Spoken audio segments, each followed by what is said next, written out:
नमस्कार, मेरा नाम भाऊ तोरसेकर है। आप देख रहे हैं प्रतिपक्ष। दोस्तों, आज मैं पोलराइजेशन समझाने वाला हूँ।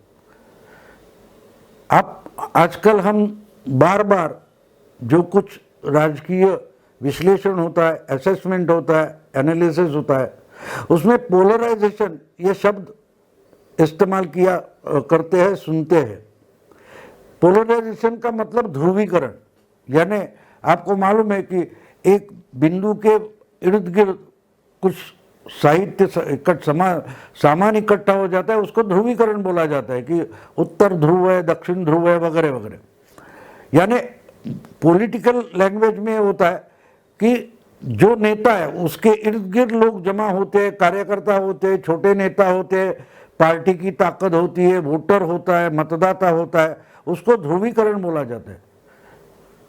लेकिन उस नेता की जो भूमिका है, विचार है, विचारधारा है, उसके इर्द गिर्द जब लोग इकट्ठा होने शुरू होते हैं, अपरिचित लोग भी आते हैं, तो उसको पोलराइजेशन बोला जाता है। यानी अगर बीजेपी हिंदुत्व की बात करेगी तो जो खुद हिंदू है और जिसको बड़ा अभिमान है अपने हिंदू होने का, तो बीजेपी के साथ चला जाता है। और बीजेपी का पॉलिटिकल या इकोनॉमिक प्रोग्राम क्या है वो बिना देखे भी बीजेपी का समर्थन करता है। तो ऐसा जो उधर इकट्ठा होते जाता है समाज, उसको पोलराइजेशन बोलते हैं। या तो दूसरी जगह देखो कि बीजेपी तो हिंदुत्ववादी पार्टी है, इसलिए मुस्लिमों को बीजेपी के खिलाफ भड़काकर अपने इर्द गिर्द इकट्ठा करने वाले लोग होते हैं, वो भी पोलराइजेशन ही करते, ध्रुवीकरण करते कि देखो बीजेपी जीत जाएगी इसलिए हमको वोट दो। इसका मतलब क्या होता है कि तुम मुस्लिम हो, तुम बिगर हिंदू हो या और कोई हो, तो आप बीजेपी के साथ मत जाओ। फिर मायावती बोलेगी कि बीजेपी मनुवादी पार्टी है, वर्णवादी है, तो इसलिए दलितों को बीजेपी के साथ नहीं जाना चाहिए।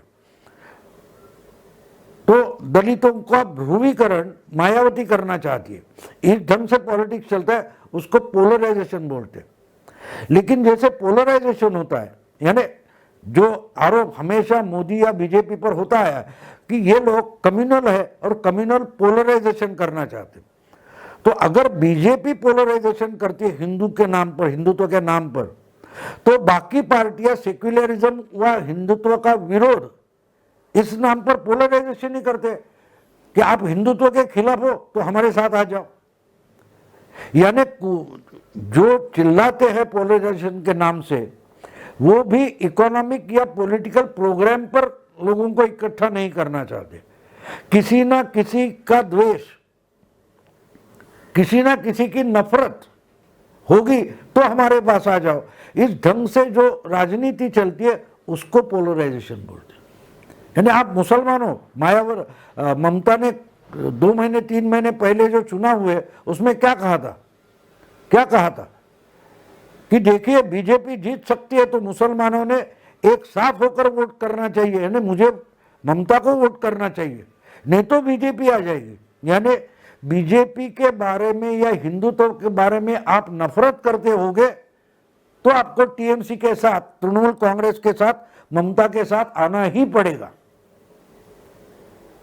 इसको पोलराइजेशन बोलते हैं। लेकिन ये जब पोलराइजेशन कोई एक पार्टी या एक नेता करता है तो उसके खिलाफ दूसरी जगह भी ऑटोमेटिकली अपने आप पोलराइजेशन शुरू हो जाता है।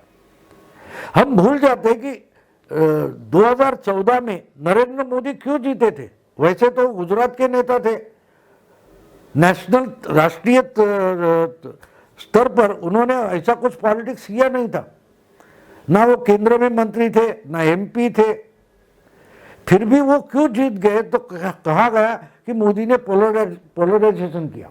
नहीं, मोदी ने पोलराइजेशन किया, ये आरोप गलत इसलिए है कि मोदी के खिलाफ जो थे, मोदी से नफरत करने वाले लोग थे या बीजेपी की नफरत करने वाले, हिंदुत्व की नफरत करने वाले जो पार्टियां, नेता या संगठन थे, उन्होंने जो माहौल पैदा किया उससे काउंटर पोलराइजेशन हो गया कि अच्छा ये तो हिंदुओं के खिलाफ है, हाँ अच्छा ये हिंदुत्व के खिलाफ है, इसलिए जो इनके खिलाफ लोग थे वो मोदी के साथ इकट्ठे होते गए।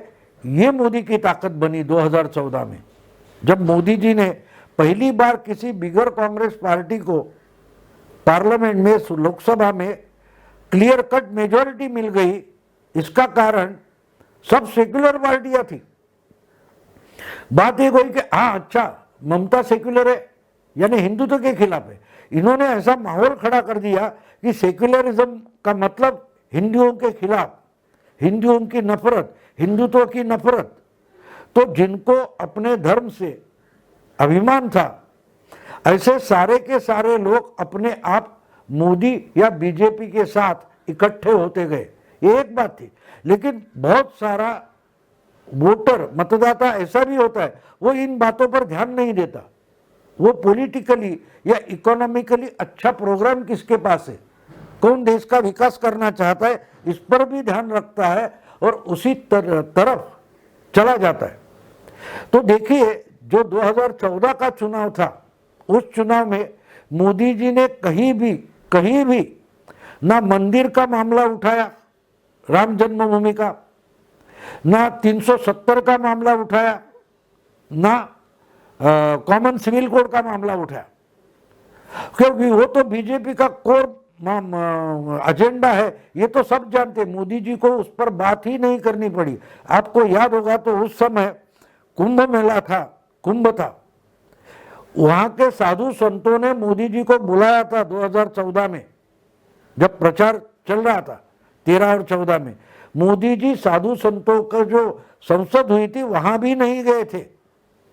फिर भी अगर अपोजिशन उनको हिंदुत्व का आइकॉन मानता था और जोर शोर से बोलता था, तो लोगों के मन में तो यह बस गया, बस हम अगर हिंदुत्व की सत्ता लाना चाहते हैं तो हमको मोदी जी के पीछे जाना ही पड़ेगा। हमको मोदी जी जिसका नेतृत्व करते हैं उस बीजेपी के साथ जाना ही पड़ेगा। इसको मैं काउंटर पोलराइजेशन बोलता हूं। यानी दूसरी जगह एंटी हिंदुत्व का जब पोलराइजेशन किया जाता है, उसके परिणामतः दूसरी तरफ हिंदुत्व के लिए लोग इकट्ठे होते जाते हैं। इसको काउंटर पोलराइजेशन बोलते हैं और वही मोदी जी की ताकत बनी। तो हमको पोलराइजेशन समझना जरूरी है। अब देखिए, सिर्फ पोलराइजेशन यानी हिंदुत्व या ऐसी बात नहीं है, बहुत सारी बातें होती है। बीजेपी देश की आज बड़ी पार्टी है। 2014 के बाद बीजेपी देश की सबसे बड़ी पार्टी हो गई, कांग्रेस 2 नंबर की पार्टी हो गई। लेकिन 2014 तक थोड़ा इधर उधर करके दोनों पार्टियां एक ही लेवल पर थी, उनके एमपी या उनके वोटिंग आप देखिए परसेंटेज तो लेवल पर थी। लेकिन उसके बाद कांग्रेस घटती गई, बीजेपी बढ़ती गई। तो ये पोलराइजेशन जितना जोर शोर से सेक्युलर पार्टियां करना चाहती थी, उतनी जोर से बीजेपी के लिए, मोदी जी के लिए एक पोलराइजेशन हो गया, जिसको मैं काउंटर पोलराइजेशन बोलता हूं। लेकिन और एक पोलराइजेशन का तरीका होता है, जब सब पार्टियां मिलकर मोदी जी या बीजेपी को हराना चाहती है, तो और एक पोलराइजेशन हो जाता है जो लोकल लेवल पर होता है।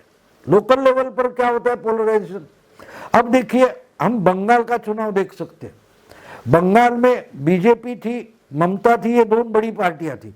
उसके बाद कांग्रेस और लेफ्ट फ्रंट, ये 2 छोटी पार्टियां थी। उसके बाद ओआईसी वगैरह आ गए, उधर के कोई मुस्लिम संगठन थे वगैरह वगैरह। तो 3 फ्रंट पर लड़ाई होगी, ममता, मोदी जी यानी बीजेपी और लेफ्ट फ्रंट कांग्रेस। लेकिन इतना जोर शोर से पोलराइजेशन होते गया कि या तो आपको बीजेपी को हराना है या तो आपको बीजेपी को जिताना है। जब ऐसे पोलराइजेशन होता है, यानी ध्रुवीकरण या लोग इकट्ठा होते जाते हैं, तो और एक बात होती है, जो छोटी पार्टियां होती है ये बीच में मर जाती है।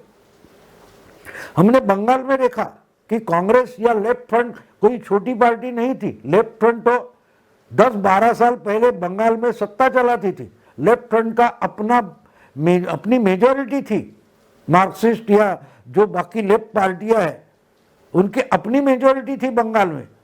लेकिन 2 महीने पहले हुआ चुनाव, उसमें लेफ्ट फ्रंट का एक आदमी चुनकर आया, सिर्फ एक जिनके 150-200 तक एमएलए होते थे, उनका सिर्फ एक एमएलए चुनकर आया। वो पार्टी या लेफ्ट फ्रंट नियरली खत्म हो गई। 4-5% भी उनके वोट नहीं बचे, जिनके 40-45% वोट होते थे। कांग्रेस के अपने 15-20% वोट होते थे बंगाल में, वो भी खत्म हो गए। इसका मतलब 50 से 60% तक जो वोटिंग था कांग्रेस और लेफ्ट फ्रंट का, वो पिछले 10-12 साल में कहां तक गया? पूरा मिलकर 8-10% बचे नहीं। इसका मतलब उनके जो 40% से ज्यादा दोनों के मिलकर पुराने जमाने में उनके अगर 50% 60% वोट होते थे, वो 10 तक आ गए। इसका मतलब कम से कम 45% उनका जो वोट था वो या तो टीएमसी को चला गया या तो बीजेपी को चला गया। ये क्यों गया? जब मामला पोलराइजेशन का होता है और या तो ममता या तो बीजेपी, वरना तीसरा कोई नहीं, ऐसा मामला जब बनाया जाता है तो ये छोटी पार्टियां होती है, 3, 4, 5 नंबर की पार्टियां होती है, उनका जो मतदाता है वो बिल्कुल कोर मतदाता नहीं होगा। तो उसके लिए दुविधा बन जाती है, यार करे तो क्या करे, ये तो सत्ता में मेजॉरिटी में आने वाले नहीं है जिसको मैं वोट देना चाहता हूं। लेकिन इनको वोट देते देते गड़बड़ हो गई, बीजेपी आ गई तो क्या, ऐसे मानने वाला जो वोटर है वो ममता के पास चला जाता है। और दूसरी जगह वही कांग्रेस या लेफ्ट फ्रंट का वोटर है, लेकिन वो अगर ऐसे माहौल में सुनता है कि अरे यार फिर ममता आ गई तो अपना तो नुकसान हो जाएगा, तो ममता तो किसी तरीके से नहीं आनी चाहिए और कांग्रेस और लेफ्ट फ्रंट तो सरकार नहीं बनाएगी, तो चलो हम बीजेपी के पास चले जाते। तो ये जो छोटी पार्टियां होती है उनका जो 80-90% वोट होता है वो ऐसा फ्लोटिंग होता है, तैरता होता है, वो या तो इस किनारे जाता है वो उस किनारे जाता है। तो जब ऐसा माहौल पैदा हो जाता है कि दोनों में ही लड़त होने वाली है, या तो ये आएगा या तो वो आएगा, तो जो बीच का फ्लोटिंग वोटर है वो या तो इस तरफ जाता है या तो उस तरफ जाता है।